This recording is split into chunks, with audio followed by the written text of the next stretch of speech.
Hello, hello, hello. I just want to start by saying happy Father's Day.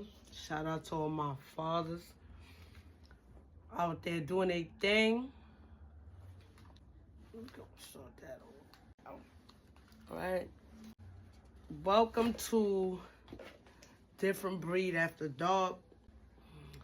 And shout out to me for getting it started. But I just want to start us off. We're going to start off hot. I'm going to start off with a question because I want responses to it. I want to know how y'all feel about straw because that's what the next episode is about. I'm a little late, but I ain't going to lie. Got some shit to say. So I'm going to leave y'all with that. But I also want to state, I want to talk about fathers. For me, fathers that's here, fathers that's gone, fathers that was never around, you know. Take heed to my pictures in the back. Shout out to all the fathers I know. My brothers, my hearts, my dad. Shout out to y'all for doing y'all thing. But okay, yeah, we're going to start. Take this off. Relax. I'm in my den. But I really want to know what's up with the guys that don't stick around. Why? Because y'all celebrate this day for some odd reason that I do not understand. Well, y'all have no recollection of the last time y'all seen y'all kid.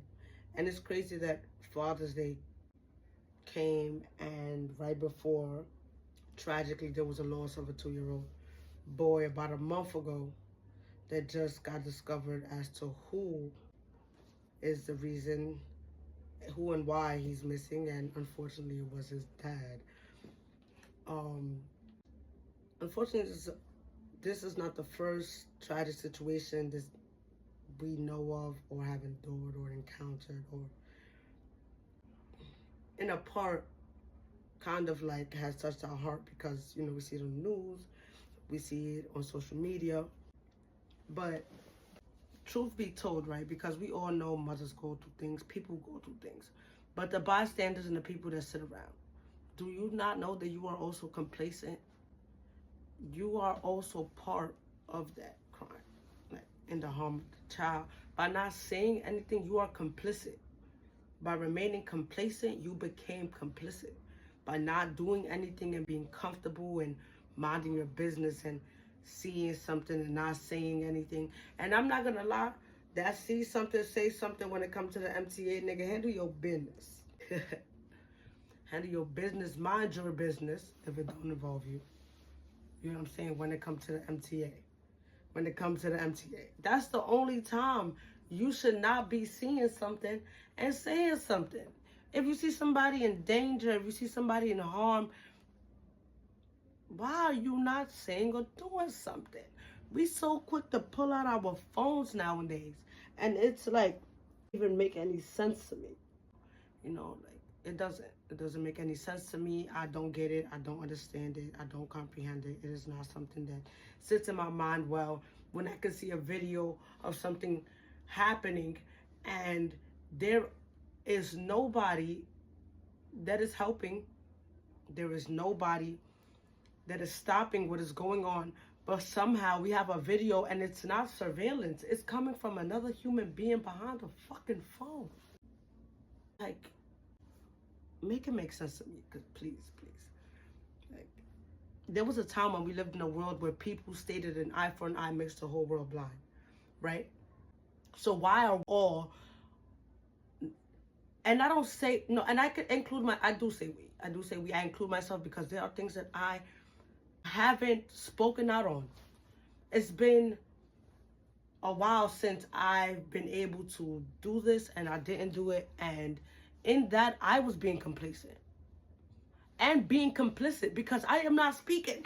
Y'all not hearing my side and what I feel because I'm pretty sure it's a lot of people that feel how I feel but just won't get on here and say it. I have the tools, I have the mindset, I have the questions that I want to really ask our community as a whole. I'm Hispanic and I'm Afro-Latino. I was born here. My parents are born and raised in Honduras. I am the only child of 7 kids my mother birthed, born here. And not to jump from topic to topic, but that just fills me in on that topic, because aside from what what is going on here with us within ourselves as a community, then we segregate ourselves even more by saying that what's going on with the Mexicans, the Colombians, the Cubans, and the international people that have come here for asylum is not our business. That's not our business. We close our door. Y'all handle it. The government, y'all let them in. Why?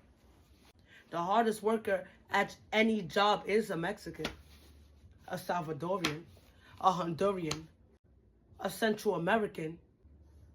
It isn't your regular American. I'm not gonna lie. Let's be real. African Americans, we don't work that hard. I get it. We have a history of slavery, especially now that we are sitting 10 toes down and on business. It's not a corporation that can tell us to do shit. We're opening our own businesses, and that's what's getting done. And clap, cheers to us, because matter of fact, yes, and yes. And yes again, because it took us a minute to get back after they took it from us. We did it. Black Wall Street, they took it from us. You feel me? We did it in Oklahoma, they took it from us. Like, they can't take this from us. We're not letting them. We are not our ancestors. I get that. It's a fact. Power to the people. But does that give us permission to segregate everybody else? I get it. We were segregated. We were enslaved. We were brought from our homeland here. Our history is treacherous, traumatic. Our ancestors are still turning in their graves, though, because when they would lend a hand, we don't. When they would say, come in, we say no. We give out the same hatred that was given to us, and we want to make a difference. I just want to know how. What is the expectancy? And where did we purchase the audacity? It must have been the same place where they was purchasing us as slaves, right? And we like, damn. Because they didn't have the right to do that, and we also don't have the right to do it either. To exclude people, to make people feel less than, to make them feel like they don't deserve here. We didn't even want to be here. We didn't ask to be here. So us that always... that we know that's in our history and in our bloodline, it can't be erased. They took us from our homeland. The only difference between us, a Mexican, a Honduran, a Salvadorian, a Dominican, is a stop on a boat. Even Puerto Ricans. Do y'all really like in the ignorance that we as a people live so blissfully in when we do speak?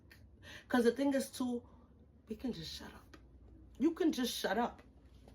But the thing is, we decide to get on these media apps and go on these platforms and spew our venom and get people that don't understand, that don't know the history, that don't have the knowledge. Instead of pointing them to the direction to get it, we give them what we know, we feel our opinion was on our mind, which could be detrimental to them and their future and the way they carry on with the next individual. But we never think of that. And then that is okay with us as a whole. It isn't until all our benefits are being taken or they're doing this thing. And even then, in those rooms, somehow, some way, we seem to not be able to come together. I want to know why. Men. Because it's Father's Day, and even the ones that are not fathers, father your community, the children in your community, the kids in your community. You should, to the kids in your community whose fathers have left and abandoned them, you should be a type of figure to them. I'm not saying be their dad, you know what I'm saying? But I'm saying why they can't look up to you, why you can't be coach, why you can't be and pointing them in the right direction.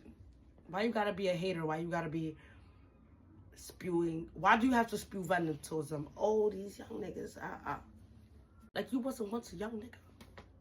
Like instead of calling him a young nigga, you can't call him a young king, a prince. Instead you allow the principalities to take over, the darkness, the venom, the things they taught you that didn't get you nowhere. You want to give that off to the next generation. And I'm not even going to lie, some of y'all don't even give them that. Y'all gatekeep. You give the venom and gatekeep the money. And then they found out a way to make the money and don't care about the morals of respect or the foundation that comes with who you should be as an individual and as a person, as a man, what shows character. They only care about the money. I just want to know, like, this is different breed after dark. And this is just a little bit of what's going to be going on here for me. But I have to just make this and do it because it's no reason why I shouldn't have been started. But it's no reason why everything I just spoke on is still going on. It's going on to begin with. And I'm not going to lie, okay, it's happening. Solutions. That's the problem. We know what the problem is. Can we make solutions? Solutions. Can we get together? Can we do more than just drink, smoke, and do extracurricular things together? Go to the spot, get fly, spend money on brands that are not contributing to our society. Instead, they're contributing to eradicate and vacate us from where the hell we are staying. Can we try to figure out a way to get back together and get it going on? Because who's going to do it except us? We talk about the white man, the white people, what they did. All right. If Rosa Parks would have went to the back of the bus, who would have took the white man's seat? That's a line in the poem that I have. Where are our Rosa Parks? Where are our women? No, I'm not even going to throw this on the woman because the woman is doing, they think this one. They think this one, they think this one. Clock it. Clock it. As women, we have come a very, very, very, very, very long way. Yes. It's poetic, it's clocked, it's clapped, it's shit. It's so men, in places where you guys made stride, paved the way. Where are you guys now? Where are the fathers? Where are the leaders? Where are the people in our community that are gonna make a difference? Where's the next Malcolm X? Where's the next Martin Luther King? Because honestly speaking, we're going back in time. History is repeating itself, and we're allowing it to, with the mentality that we are not our ancestors, so we think violence is going to solve everything. It didn't solve nothing then. The people that spoke out and walked and made a movement and did what they had to do and spoke volumes and brought people together, brought us together, is what made a difference. They created laws for us. They're trying to change them back to what they were before they were changed. And nobody is standing up to do anything because we all just want to be complacent and just sit around and just act like it's not affecting us until it does, when we can make a difference now. Now. Why wait? Why wait for tomorrow what you can do today? Good night. Short segment. Look out for more. And yeah, like, ponder, comment, share. Let me know. Like, come on.